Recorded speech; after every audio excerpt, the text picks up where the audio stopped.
Hello, hello, hello. It's me, Regina. Welcome to my little video podcast at Choir Reggie's, as in at Reggie's. So another impromptu upload, basically. Again, this is probably not going to go on my Spotify, but I'm enjoying this video upload situation.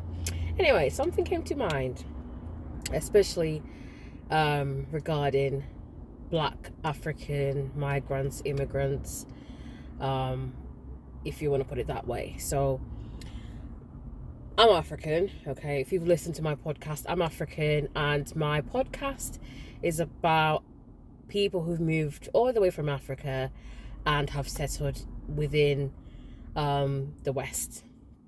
And the challenges, the joys, the highs, the lows, all of that. And what came to mind, and it's been on my mind since I think the last 2 days, more so yesterday and this morning, about double-mindedness.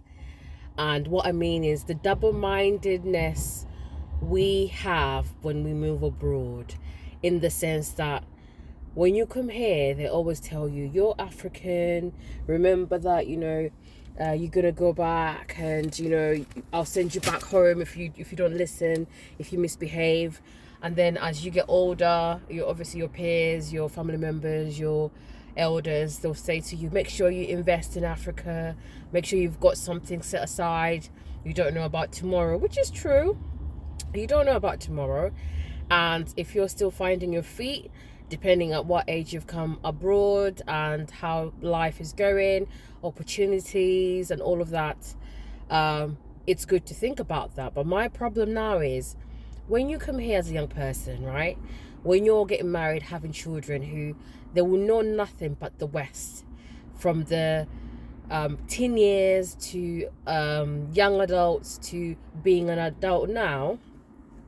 All of that sounds great, but it's not practical, and it's such a mind screw, because you almost don't know where you're going as a person.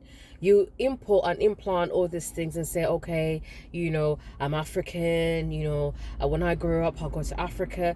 Half of your kids, or half of the people who come here and settle down, they've only visited their motherland where they've come from once or twice in a span of 10, 20, 30 years, even adults, right? Because it costs money, for one. You're looking at £1,000 for a ticket, and then also spending money, where to stay, strained relationships. We're living here, right? So all those numerous uncles and aunties we have, yes, they're there, and we acknowledge them in numbers, and just trying to validate that you come from somewhere, you've got a big family. But that communication somewhere along the line dies down, right? It's not every day you're communicating with your aunties and your cousins.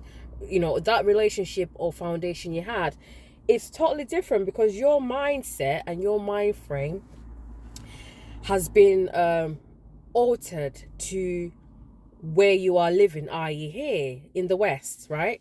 So when you're telling us, I'm not young, but I'm young. When you're telling young people to say, yes, remember Africa, invest in Africa, make sure you're planting the right foundation there as well. Because you're selling this dream and this concept, and for a fact, having somewhere to live, when it comes to an African person and any human being, it's very fundamental. When you've uprooted yourself, you've sold everything, you've given up your right to be in your motherland country for a better future. You have taken all your savings and you've come to start from ground zero. For you to get back up and build yourself again in your motherland, it's not as easy. And if you're not on ground, or if you trust people that you call friends or family to do it for you, you're gonna cry. Let's just be real and let's just be honest, right? From a child's point, it's very conflicting, because you want to make decisions as you're growing up to settle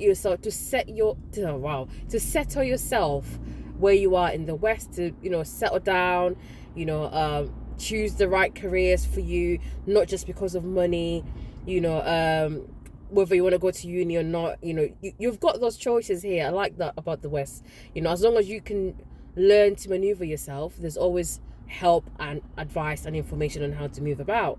But if you're constantly bombarding somebody and say, oh, you're black, remember you're black, or remember about Africa, or when you get older you're going to move, you're giving people double-mindedness, meaning a lot of people don't know whether they're coming and going, right? You're getting your family members to invest in a dream that's not a reality, and probably will never be a reality, i.e. will never go back and stay in these places. There's people that have built mansions, right? They've taken all the money they could acquire, taken out loans, invested back home, as we call it, and they cannot go there anytime soon. They don't have the option to go anytime soon because you need something doing. After you've built everything and you've, built your house or your little compound and whatnot, you need something doing. So before you even uproot yourself where you are comfortable and can earn and can sustain your two lifestyles, in the sense, it would take triple the amount for you to go back and start again. And when people have uprooted themselves from the West to go back to the motherland, it's not been an easy journey if there's not been a plan. The same way when you're coming here and there's no plan, there's no solid plan on how you settle yourself, how you just how you set yourself, because you need to do your paperwork first and foremost. There's no way around it. You can try and say, oh, when I get to this age they're going to be lenient on me, blah blah. It doesn't work like that. It's not going to work like that. So as a kid, when you're growing up, you've got this imaginary vision of, oh, Africa is great, which it is great. Oh, I'm going to go there. And yet, because you're living in a fantasy in your head of what could be in future, you're not doing anything that helps right now in your situation. And as parents, as elders, as guardians, I feel like we do a disservice when we do that, because when we get to adult age, we're so stuck in that fantasy world. Any small inconvenience, any small thing, we start fantasizing about, oh, I'm going to go back home, I'm going to do this. We don't even know the culture. We don't know how things have changed. When you go on holiday, it's a 2-week holiday. You're in a hotel. You're not really going out there mingling. You're not even staying with your family members the way you would have 10, 20 years ago, 30 years ago, 40 years ago. Not just for the young ones, for the elders as well. So you almost feel like you're displaced even there when you go back home on holiday, if you're able to. And that means you're living in a sense of, I don't know whether I'm coming or going, right? I don't know which direction to make, because every direction now you're thinking, oh, if I do this, how does that affect my future in Africa? Or how does that affect you? You're not living for now. You're living for a fantasy that you probably will not go and see for the next 5, 10, 15, 20 years. So you're stagnant. You're in limbo. You don't know how to maneuver. You don't know how to move. And I feel like this is such a bad thing to do. Tell the kids the truth.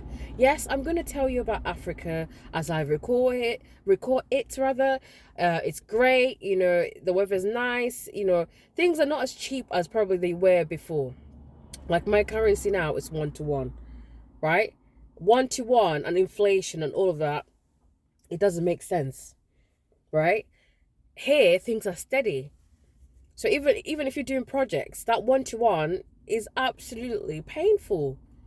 You invest and invest and you pour out, it's not guaranteed that you're going to get the return the way you see it. But we don't tell these kids those things. We go back and reminisce and look at pictures of how things were and how things are, were nice.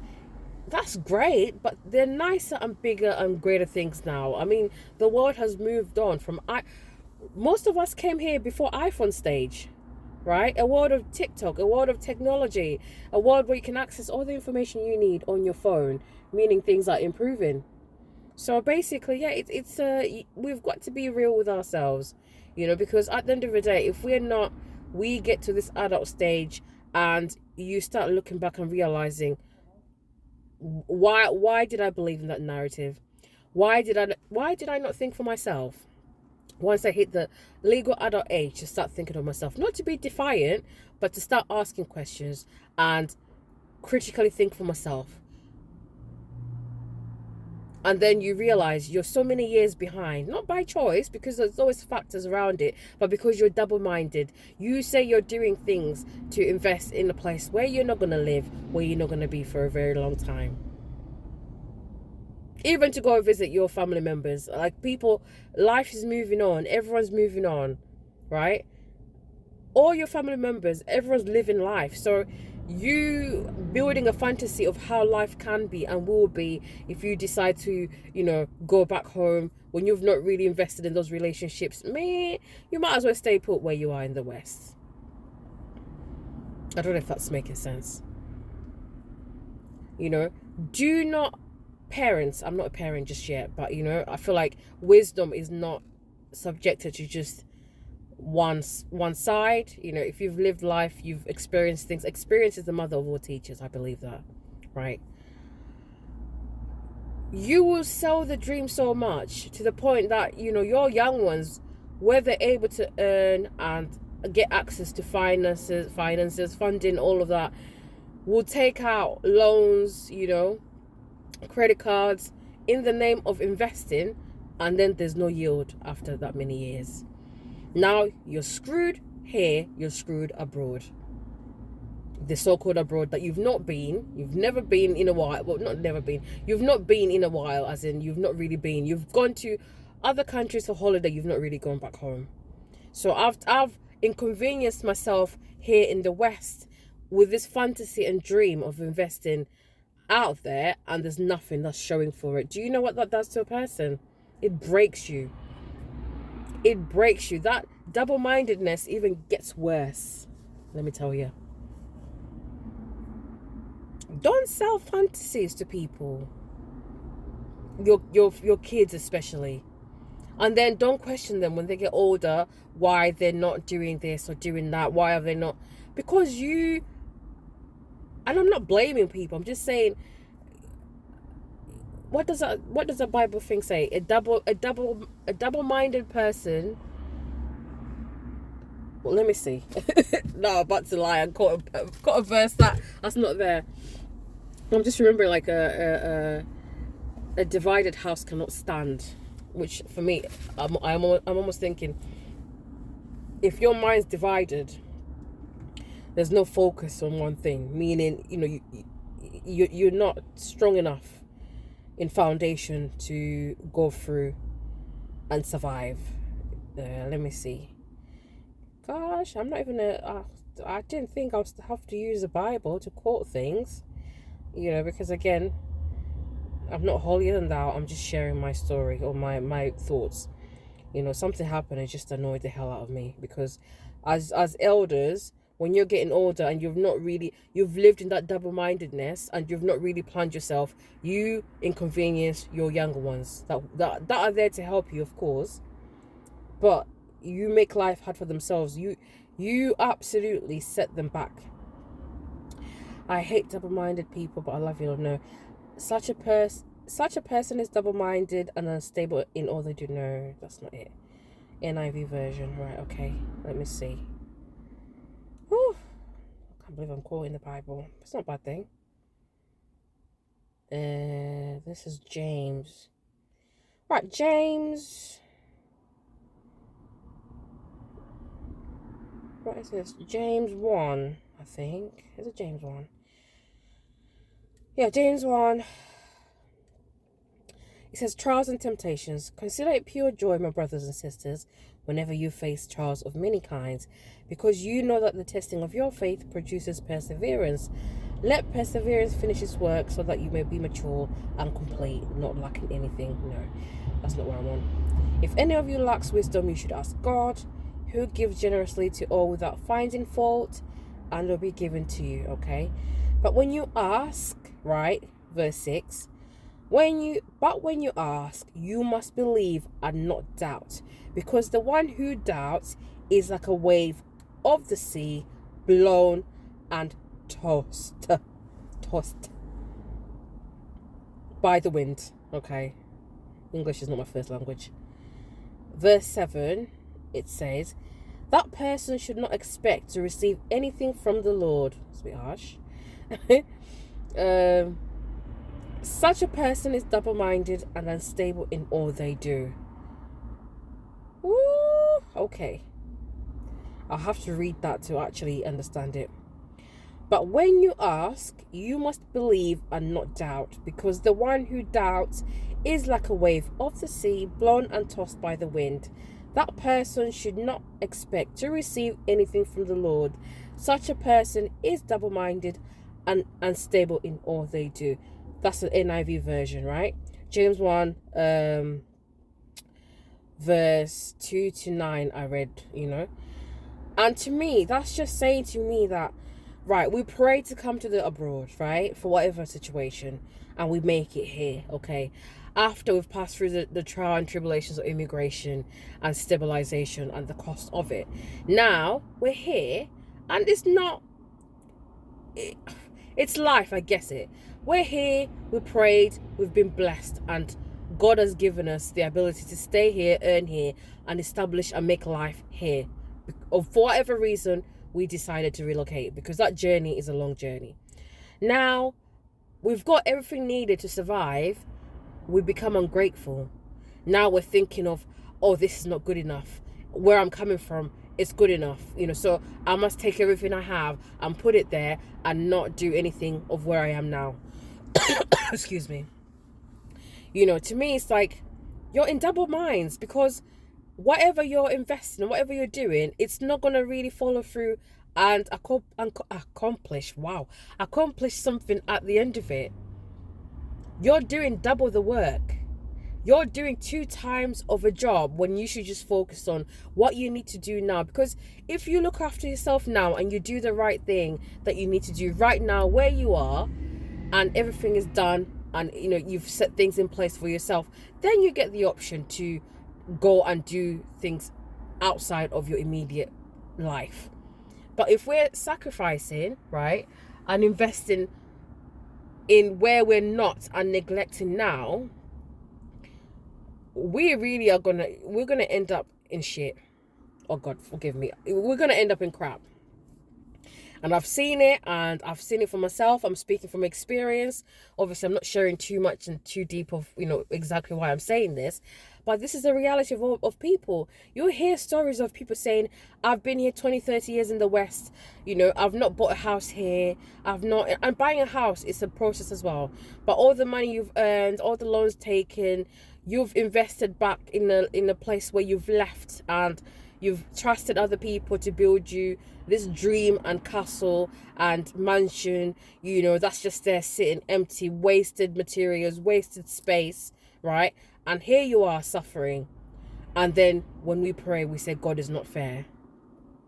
When we pray, we say, God has forgotten about me.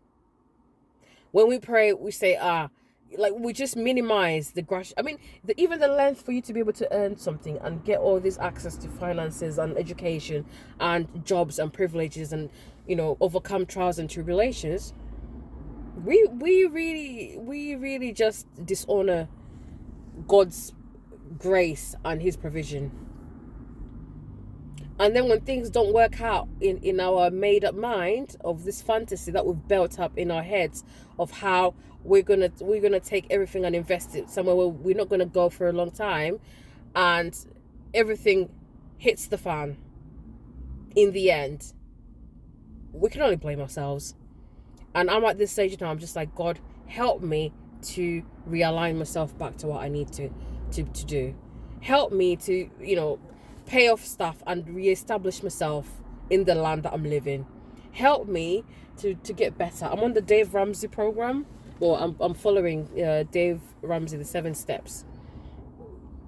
Because I've been doing everything backwards on the basis of, I'm not throwing anyone under the bus. I've just done things so backwards.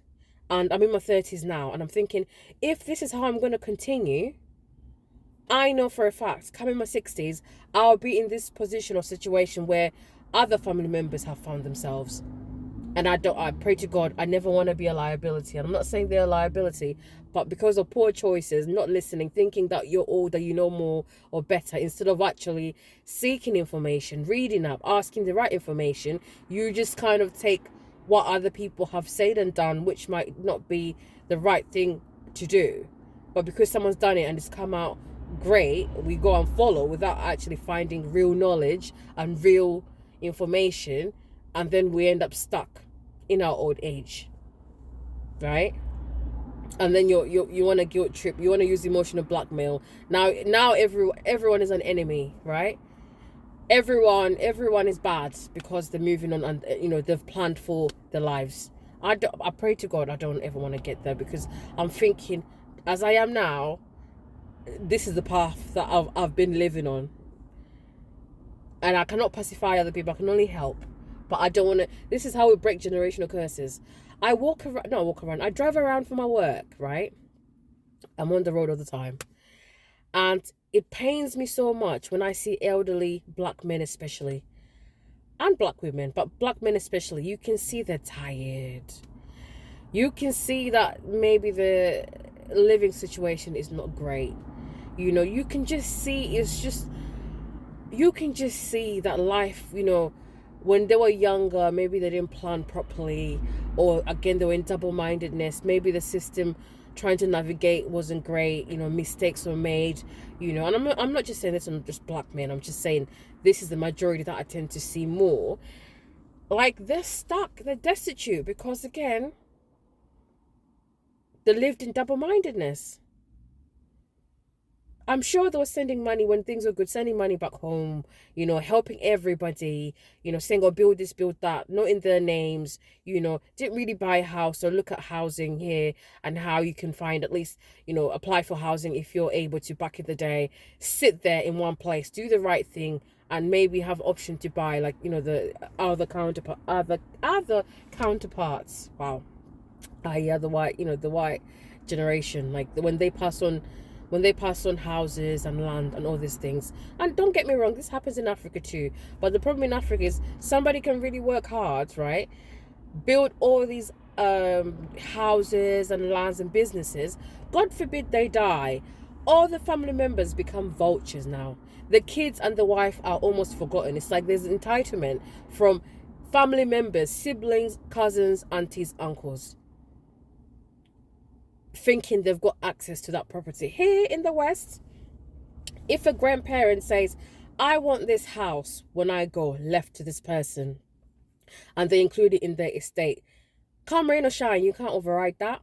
That's put, that is written, that's past. When they go and read what's that thing, not the probate, the will, is it the will? Yeah, when they go and read out, like, what's left to who and what, no one can override that. So if it's left to extended family members, it means that was chosen for that person, and that's how they build wealth. That's how they literally build wealth and make sure that they leave a legacy, and they give someone a standing footstool on how to move forward, and they pass it on to the generation. We black people, we leave debt and loans for others.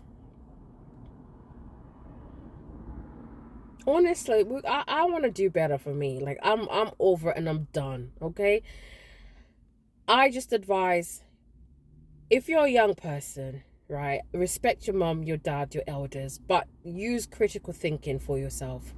Don't go get loans in the basis I have to take a loan and help my parents. Do that, i.e., take a loan to do driving. When you go to uni, that's a loan. Use that for the right thing. Do not paying bill. It's a lot. It feels like a God, don't tempt me to say what I don't want to say.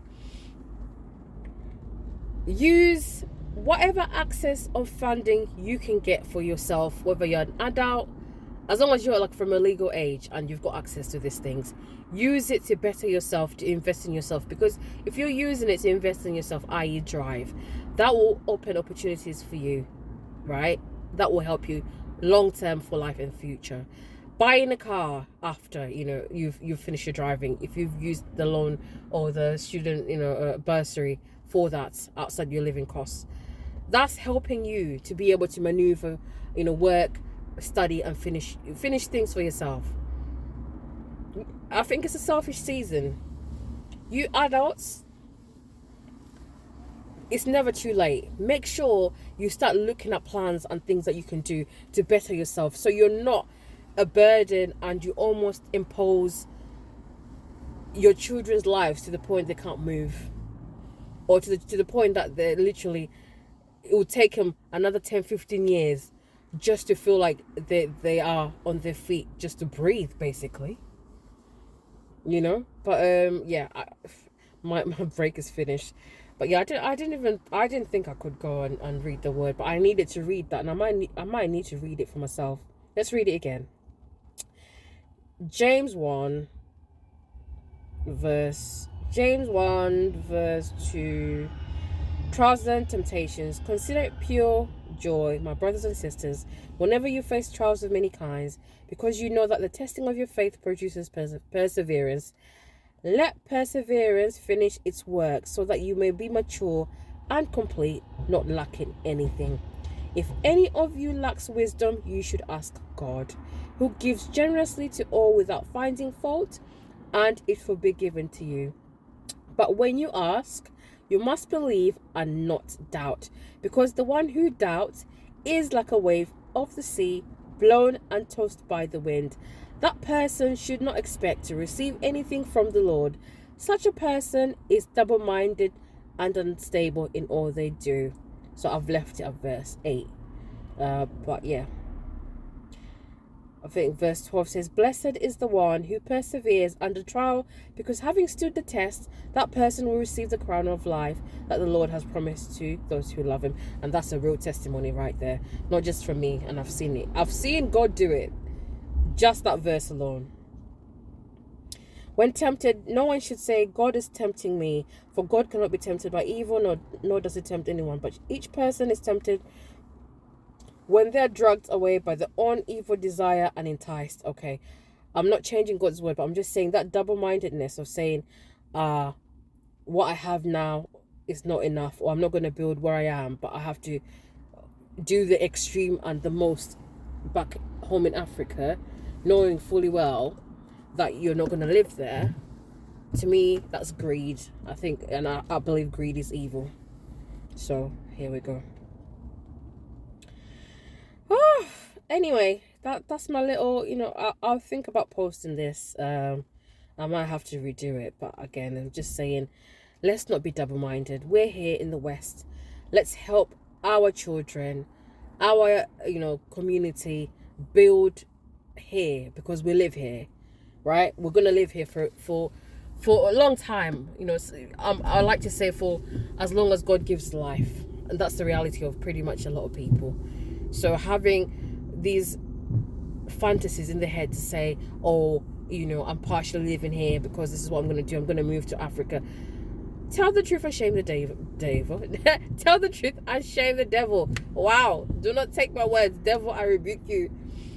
Just tell the truth to ourselves and say, we're staying here, so let me try and do something for myself here. Let me not lie and live in this fantasy that I've created in my own head, because that's a lie. Anyway, it's been me, it's been good, it's been Regina. I hope to see you on the next one. Bye bye.